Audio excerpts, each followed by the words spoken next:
open up the stuff. Amy says, hi, Alice. Welcome. Okay, let's see. And good. Hi, everyone. I'm so excited that you're here with me. We're here for day number 2 of Happy at Home. And I am so happy to be here with you because, we're stuck at home or we're staying at home because we're good and because we know we should. So let's make the best of it and let's find ways to be happy. So I will tell you right off the top that one of the things that I have been doing to make me a little bit happier is I saw the best tip for music the other day. And it was so cute because, thank you, Bets Golden. She's on YouTube. She shared this tip. She said, go to Google or whatever search you use. Most of us use Google because that's just the thing.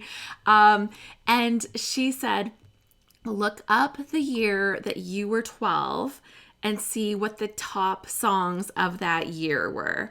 So for me, I was born in 77. I haven't had my birthday yet. I'm 42 right now. Just putting it out there.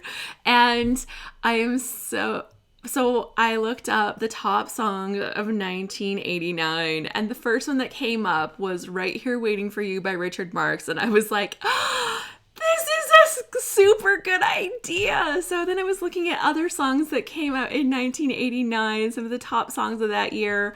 I listened to some of those songs, and it was an instant pick-me-up. I felt like so much happier. I think 12 is almost like that perfect age. You're starting to actually get into music and develop your own taste in music, although you probably still listen to a lot of stuff that's chosen by your parents.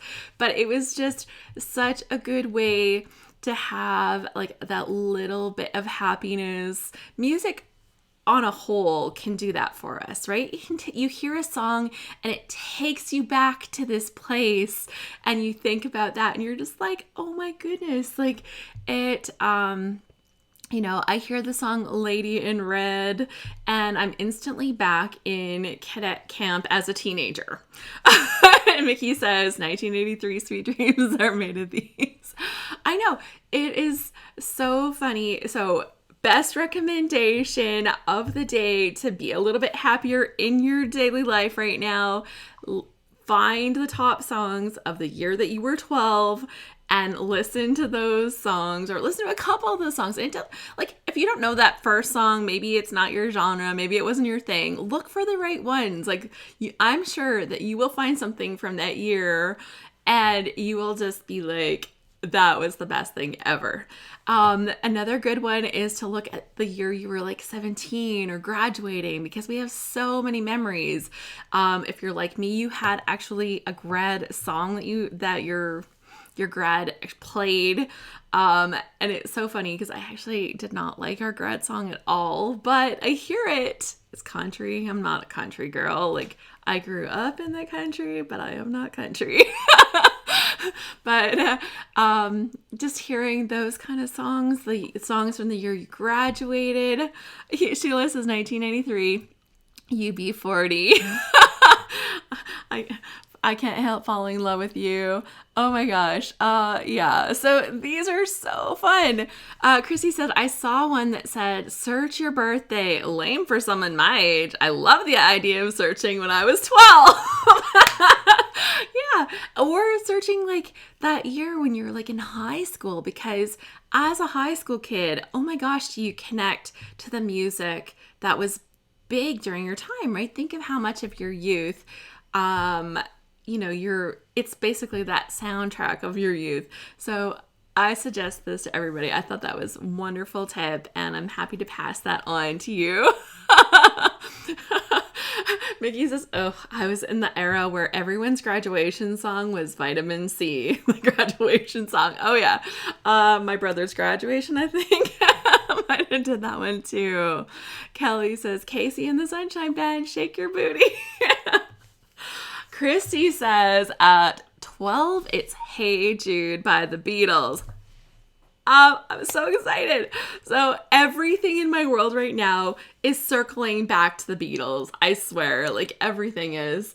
And it's so funny because I have just been enjoying it. I've been doing all of this Beatles research for the upcoming load challenge that we will have in May.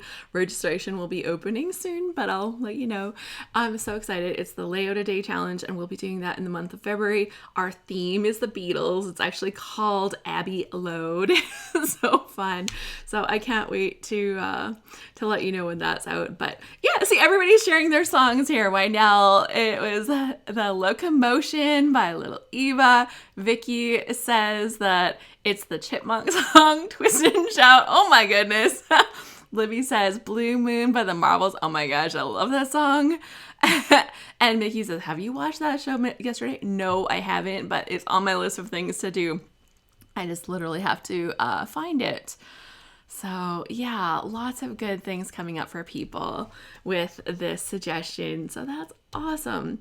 Okay, yesterday we were talking about watercolor, and I was sharing some of my tips that I use in watercoloring for scrapbooking.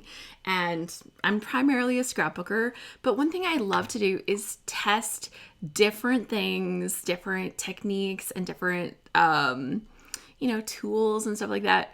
But I usually test it on cards. So that's why I had done like little small pieces of paper yesterday.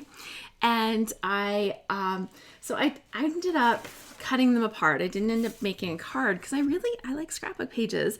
And I'm not done my page yet that I made, but I used a couple of the different tips that I showed you yesterday. And I'm in the process of making this page. And tell me if you agree, but I think it's so gorgeous. I'm just loving it right now. And this is so fun. So these are the flowers that I was creating, and I did them in different styles. Maybe I'll turn this onto our other camera and share like that. Let me see here. So here we go. This is the layout that I am in the process of creating. I actually had supper with my husband last night. We hung out together. So these are the flowers that I was making during our live session yesterday. And you can see this is the one that I was watercoloring after stamping. This is I actually took two of them that I stamped over top of like just blending the color, right? And then I took them and then I cut them and I made little areas that kind of stick up. So there's actually 2 layers of the flower here, and I'll bring it up to the camera and I'll show you a little bit closer. I did another one that I stamped and colored. I did a couple more like that. So it turned out so good. And then I talked about brushing over the background lightly, not using too much water if it's not watercolor paper, because I did this one with that Canadian Scrapbooker or Creative Scrapbooker magazine super stock paper. That's that super tough paper. I don't know if you can hear it. Like, it is like super, super thick paper. But yeah, and then I found pictures of my friends when we actually got to hang out in person. And they came over and scrapbooked with me here in my room. You will notice my countertop is covered in pink roses. So I thought that really tied this all together, and I chose the yellow for my painterly background, being that I had this yellow shirt on. So I thought, my gosh, it just brought all of the colors together. Thank you. It's so pretty. It's so pretty. Cheryl says it's gorgeous. And oh my gosh, if you guys want to see somebody who knows her way around digital scrapbooking, go to Cheryl's page, watch Cheryl Scrap, go and see her YouTube channel. She shares videos. They are fantastic. Really, really love it. So yeah, it's this turned out super good. I'm really happy so far. I plan to do like a big kind of black title and then some little lines of journaling, just kind of thinking about what I'm thinking about. I don't know if I'm going to scrapbook about the time together or if I'm going to kind of scrapbook more about our relationship, because I'm noticing that on my pages about my friends, I don't necessarily tell the stories that I want to about our connection together. So she was like, you're too sweet. Just in case anybody missed it, this is Cheryl. This is what you got to go look for. Digi scrapping, fabulous job. And oh yeah, I said I'd show you this flower more. So this is the one that I did in multiple layers. I just cut sections of the top flower out, and then I just curled up edges on different parts, and you'll see that I added little dots, and that is the Nouveau Dream Drops. That's these ones right here, and I use those. I have not really played with them too much yet, but I thought they were super pretty. I don't know what this color was called. Are they on here? Love Potion, I think. Yeah, Love Potion. So Dream Drops, and Dream Drops make perfect drops. I tell you, like, they're the one that you're looking for if you're like, I tried using some of the Nouveau drops and my drops look deformed. These ones. Libby said, you're right. Cheryl's a digi master. So yeah, just definitely. I'm like all about sharing love. We're about here to make things happier, and yeah, that's definitely something that makes me happier. So that's what I was working on from yesterday's project. And today I thought we would talk a little bit more because I'm obsessed with this stamp set. Like, it is so pretty from Altenew. It's called Beautiful Heart, and it says, you have the most beautiful heart. Super fun font that they use on that. Let me hold that up here. You have the most beautiful heart. Maybe I should need to put that behind there. And you can see that it is actually a multi-step stamping set. So you have your main flower, which I used yesterday, but you also actually have steps. And some people are like, I haven't done a lot of that. So I thought that that's what we would cover today in our session. And then maybe tomorrow we will dig into different kinds of inks and kind of comparing different inks. Cheryl says, I love the dimensional one in the center. You're making me want to pull out my watercolors. Yay, she watercolors in addition to digi scrapping.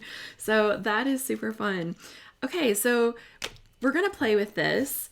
And I cut out some little tiny pieces of paper. And this is all from one 12 by 12 sheet. I actually cut my papers when I cut card fronts. I cut them down to 4 inches by 5 1/4. And you're like, why that size, Alice? Let's see here.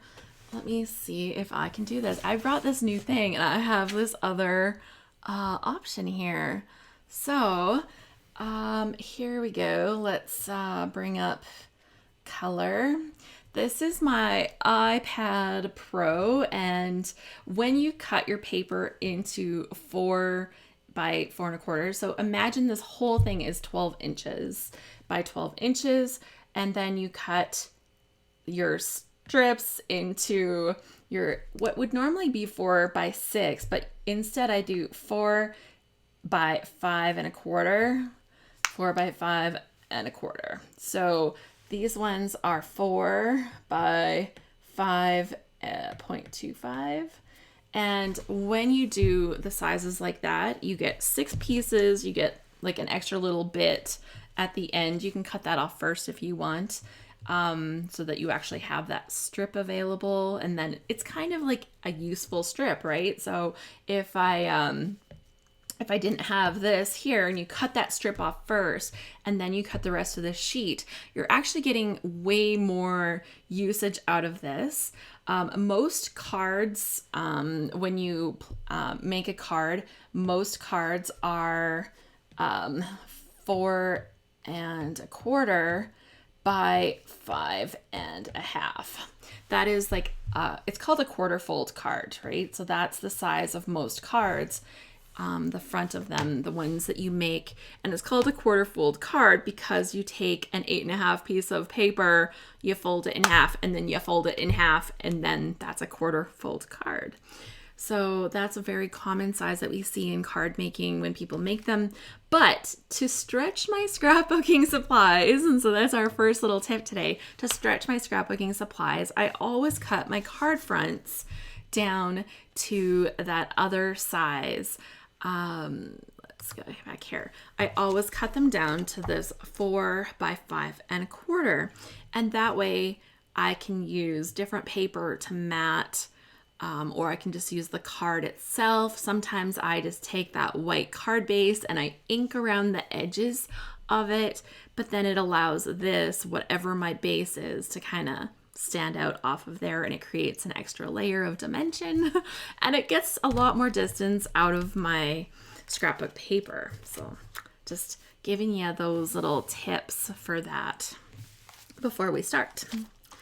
Okay, let's have a look. Now, because I have this set and it has 3 different starts of the flower, I thought we would show it in 2 different ways. One where we use one color and one where we use multiple colors. So you have different shades. And I like both for different things. You can kind of get different feels of it, but I like using them because you don't necessarily need to have a lot of skill in coloring. Actually, Cheryl says, I like multi-layer stamps, or Sheila says, sorry, I'm not good at coloring and shading. Let's pop that up. Girl, I can relate. I'm not so good at coloring and shading, but this gives me the opportunity to do all the fun things and still be able to get really pretty effects.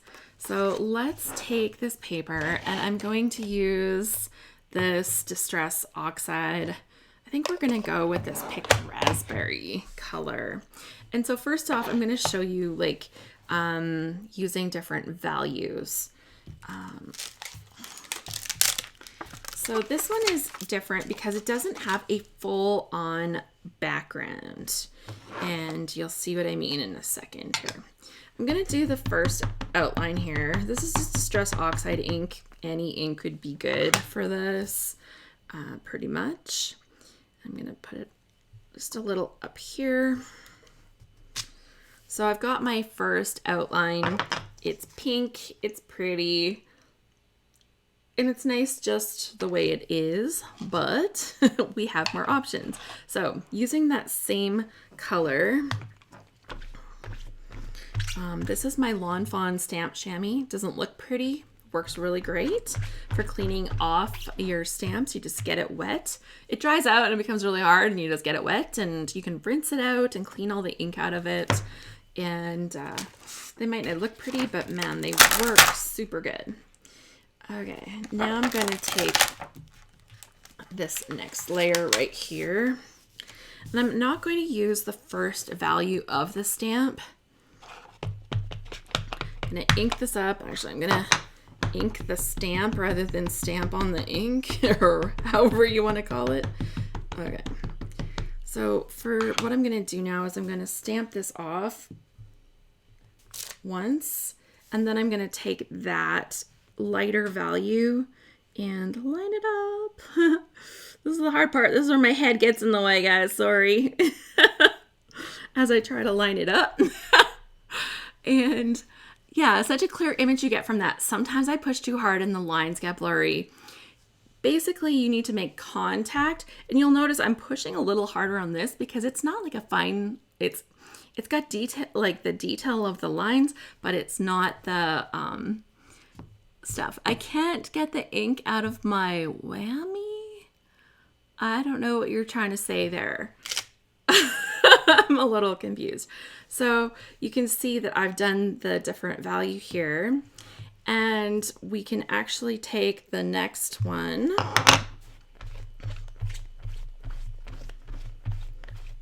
The ink out of your, like the chamois kind of thing here. They stain, but when you're rinsing them, you'll rinse out all of the important, like any of the ink that would actually kind of transfer to other things. Like the goal isn't to have a pretty cloth, it's to have a cloth that does a good job. Chamois, okay, that's good. We got there. The goal is to have a cloth that does a good job of removing the ink, and you'll notice like they do a very good job in removing the ink. The thing that I like better about these compared to other platforms that I've used before, like little fuzzy things, is that they left fuzzy things on the on the stuff, and then you end up having all of that fuzziness. Okay, so now we're gonna take this last layer and we'll load that up. You'll see I haven't used them. That's why they're so hard to pull off of here. And normally I would season my stamps first, but you know, we're just dealing with it. Okay, so now I'm gonna take this one again and I'm going to stamp it, ink it up, make sure it's good and inked. I find that if you're using distress oxides, because they're a little bit of a stickier ink, there's a little bit less of a need to kind of just to season your stamp, which just means to use it a little bit before you really want to use it on a project. So I'm going to stamp this off here, and I'm going to stamp it one more time off here. So now it's going to be quite light, quite faded, and we're going to go in and line it up. It's not going to be the look that I would necessarily want for this, I think. Yeah, it's just not bright enough. It's not dark enough. So I'm going to try this again, and I'm going to make it actually darker, and I'm going to use first value because we can, right? So I'm going to go in and use a first value and make sure I've kind of lined it up in here. And give us a little, yeah, I think that looks a little better. So here we go. And that looks okay. And then if you wanted, like some stamps actually will have a base that covers in your whole background. I would have totally had to use my Misty. Oh, well, Misties are so good for being able to re-stamp in the same spot. If you're changing in between multiple ones that have to be in certain spots, I'm still just use the block. So I don't technically have a Misty brand one. I've got this one. You can see it in the little corner there. Yeah. Yeah, and I'm kind of sad like how it doesn't have more color in it. I think it looks really good though. And if I was using a different color paper, say I had like a pink paper, this would look fabulous on there. But here's what I think is going to be super fun. So you can see I've got different colors and different values in that image just from using that one stamp pad, just by stamping off and using different values. But this is what I think is even more fun, is when we use slightly different colors. I love using different colors. You don't have to, but I think it's fun. So I think we'll use, maybe we'll use this one. Okay. And I could have done the stamp itself in the black. That would also look really nice. And then the other colors just kind of layer in. And that works really good. Yeah. Yeah, lots of people are like, I need to use my Misty. I should have brought out some more blocks is what I should have done. This will make it a little easier if I don't have to keep mounting them.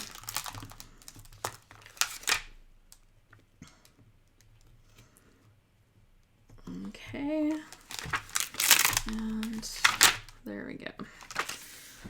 So now I'm gonna do a similar thing. What do I want to do? I'm gonna do the outline in the pink. This is, shoot, what's this one called? This is Picked Raspberry Distress Oxide that I'm using here. And I'm gonna stamp that again. That was the one I used for all of them on the last one. And actually, when you're stamping like through a clear stamp, you can kind of see if there's areas on your stamp that didn't go properly. One thing I learned when I was doing Close to My Heart all the time is that they come with a little foam sheet in your packaging when you do Close to My Heart, and you can actually have that little bit of foam underneath your paper to help you get a more crisp thing. But even something like a little bit of folded up paper towel underneath can help you make sure that all of the layers kind of transfer properly. So you just need to make sure that there's a little bit of squish. When you're stamping with a wooden block stamp and then you have the rubber stamp, you'll notice that there actually is a layer of foam in between. So there's the block, the foam, and then the rubber, and that actually helps you get a more even image. But I actually love clear stamps so much. I don't know if I've used a wooden stamp since I've got clear stamps. I just love them. It's so easy to kind of get the look that you want. Okay, so I've used that one, and then I think I'm going to pick up most of the color with my worn lipstick. There we go, worn lipstick.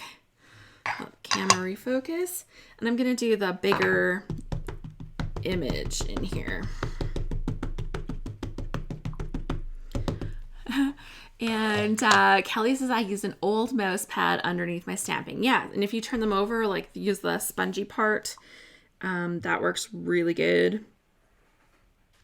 And line it up. Got my head in the picture. Oh, I'd be surprised if you're not looking at the back of my head when I'm doing that.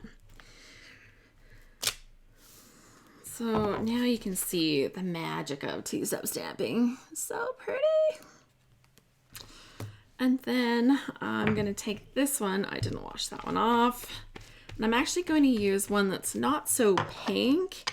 It's called Festive Berries.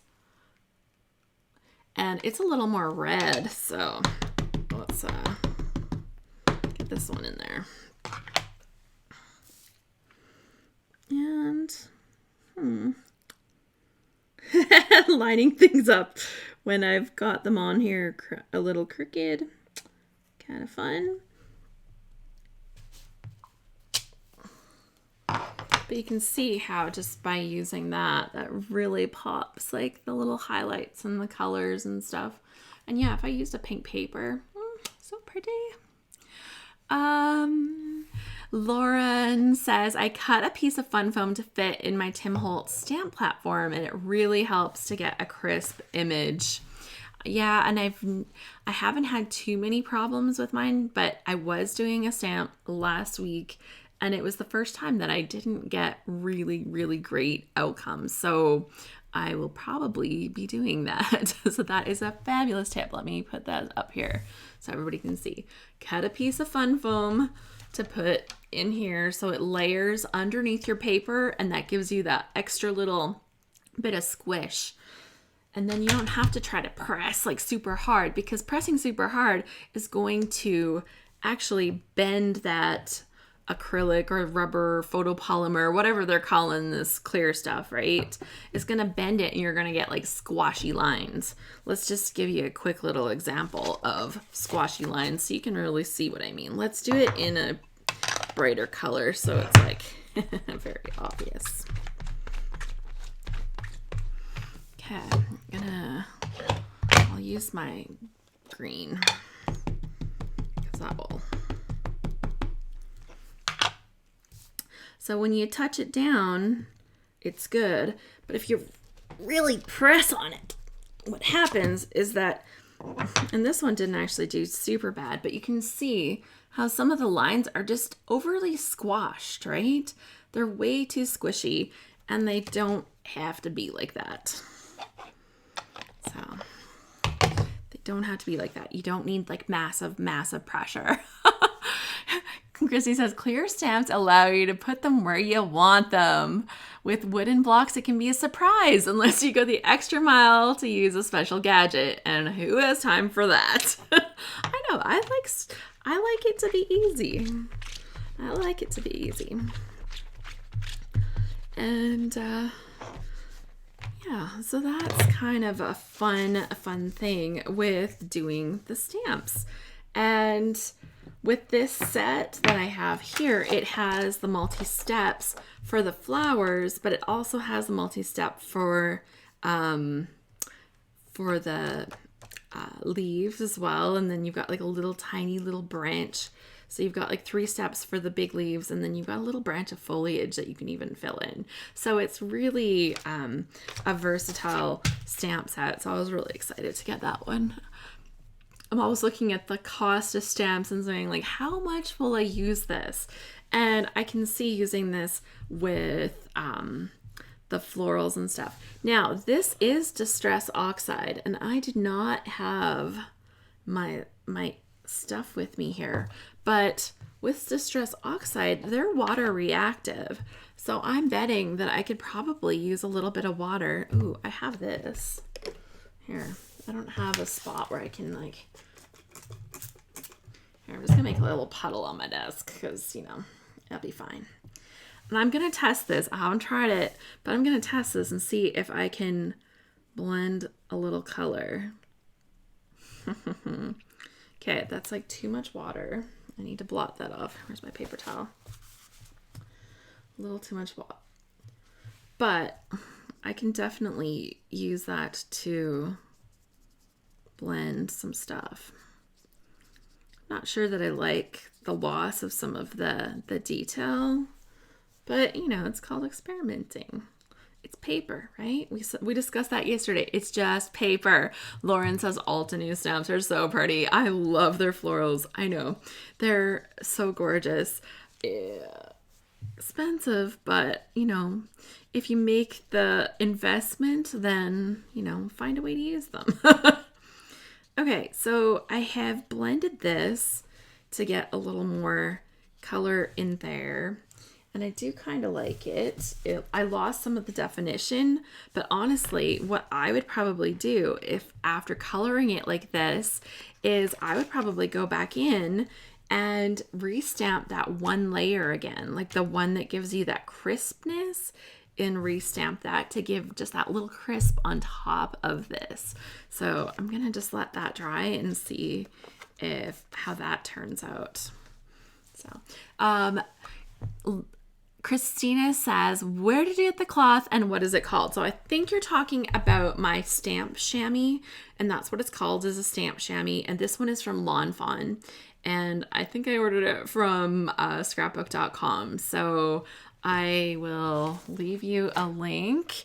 I'll post it below, but if you care to do some shopping from scrapbook.com, this is my affiliate link, and I do appreciate it anytime people use it before you shop because it doesn't cost you anything extra, and they give me a little bit back for sending you in their direction. So I do appreciate it, and all the little things add up, let me tell you. Yeah, so that is the Lawn Fawn Stamp Chamois. And nowadays they actually have made little cases, and the cases are interesting because they're basically like, think of a plastic case a little bit bigger than this, but it has lots of holes in the case. So you put your stamp chamois in the case and you can use it while you're at your desk. And then you can also, it doesn't dry out as fast when you put it into the case. But it has the holes so that it will not just stay in there, because if you like keep this in a plastic bag or something, it'll stay wet longer, but it also gets a little stinky. And you won't want that because, you know, they're getting filled with everything. So you don't want them like that. Megan says, I love the Lawn Fawn Stamp Chamois.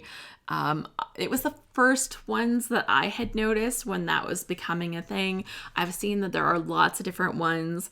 I'm sure that if you use like the chamois, like any of the ones for household cleaning and car cleaning and all the ones that are out there, that they would do the same thing. But these ones are really pretty when you buy them. They're maybe not so pretty afterwards, you know. But you can see it's been well used. Mickey says, I had to order albums from Joann's because they're the only place I could find 12 by 12 albums right now.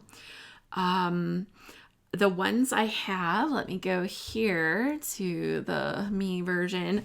The ones I have right here are from We Are Memory Keepers, and I got a couple of them from scrapbook.com, and then I actually went right to We Are Memory Keepers site and I ordered from them. I got them last year, and I really liked the fact they didn't charge me like an arm and a leg for shipping. Like, it was somewhat reasonable. Like, I'm in Canada, shipping is just a thing. We deal with that here. Megan says, if you want an alternative, you can find really large version of the stamp chamois in most automotive sections in a store in the car cleaner aisle and cut it down. Yeah. So that'll probably be a little more budget friendly, but yeah, if you're shopping on scrapbook.com or going to Lawn Fawn themselves, like they do have it. There's several different options right now, but they work really nice. I like the fact that you don't get the that fuzz that gets left on your stamps after you clean them, right? So you clean your stamps and lots of times they have that fuzz left behind. I also like that these do a really good job with this Distress Oxide because it's like a stickier, more, it's an ink that sits more on the top of the paper rather than kind of soaking into the paper a little bit more. It's a little messy to clean, and I find that I get it all over my hands and I get it all over everything. So it's nice to be able to wipe that off and have it actually clean off of these really nicely. So that is multiple step stamping. I have been a fan of it forever. I do like it when the stamps actually cover like the whole background, when they have kind of like, it looks really boring when you buy the stamp because it's just like an outline of a flower, like all filled in, and it's like, what do you use that for? But it allows you to get like the prettiest like looks with your there, let me go here. It allows you to get the prettiest looks with your florals and with your flowers. I'm really excited to play with this one a little bit more and see what else I can do with it. I'm thinking that tomorrow we are going to talk about different types of ink. I actually have, in addition to Distress Oxides, I have the regular Distress inks. I have squid inks. I do have my Gina K Amalgam ink. I have a Catherine Pooler ink. I have some Close to My Heart ink. I will see what else I have because I've probably picked up something else along the way. And we are going to play with some different inks and see what they do. Mickey says, I got some ink on my acrylic block and it's not coming off at all with soap and water. So I have had some, especially with my stamp platform. Sometimes you get a little bit, actually I can show you, it's on here right now. There's like a little bit of black on there. Can you see? Oh, here, if I hold it here, maybe you can see it. My finger there. You can see there's a little bit of black on my platform. When that happens, if it's an ink that's just not coming off, I take a little bit of rubbing alcohol, just a little bit. Like, I don't think that it's a great idea to clean some of this stuff with alcohol because they're not necessarily, you could damage surfaces of things and stuff, right? But if you use that, it takes a lot of them off. So that would be something that you might want to try in limited spots if you're having issues like that. So yeah, that would be something. Vicky says, I love Catherine Pooler inks. I only have one color right now. It is orange and bright, but I will show you it tomorrow and I will show you why everybody loves it so much. So really excited. Okay, well, I think that brings us to the end for today. Thank you so much for joining me for our Happy at Home chat, day number 2. Hand sanitizer works as well, says Daniela. So today we kind of talked about multi-step stamping. I think that it's like under-realized, under-recognized, and because it's so easy to do, it transfers great into our scrapbooking. Obviously, you can make beautiful cards with it. Right now is such a nice time if you're making a card and you want to send it to somebody. It's super nice. I will tell you right there, that card, that is from one of my friends. She sent it to me. I got it in the mail yesterday. Seriously, it kind of was like, it was just this little send, like this little bit of love received through the mail. And I just thought that was super kind. So if I encourage anybody else to do the same, that's super wonderful. I know I've sent out more cards recently than normal, and it is just a great feeling. If you missed the beginning, go and check out the top music from the time you were 12. Trust me, you're going to find something there that is going to make your day a little bit happier at home, which is the goal of what we're doing. I'll be back tomorrow. We're going to compare the inks and kind of see what they do. And I think that's super fun because, you don't need every ink. You need the right inks for doing the jobs that you're doing or doing the crafty things that you're doing. So I think that's really fun. Everybody is saying, thanks for going live and thanks for more tips and tricks. Thank you so much for being here. Really love it. And I'll be back tomorrow and we can have some more fun together. Okay, for now, bye everyone.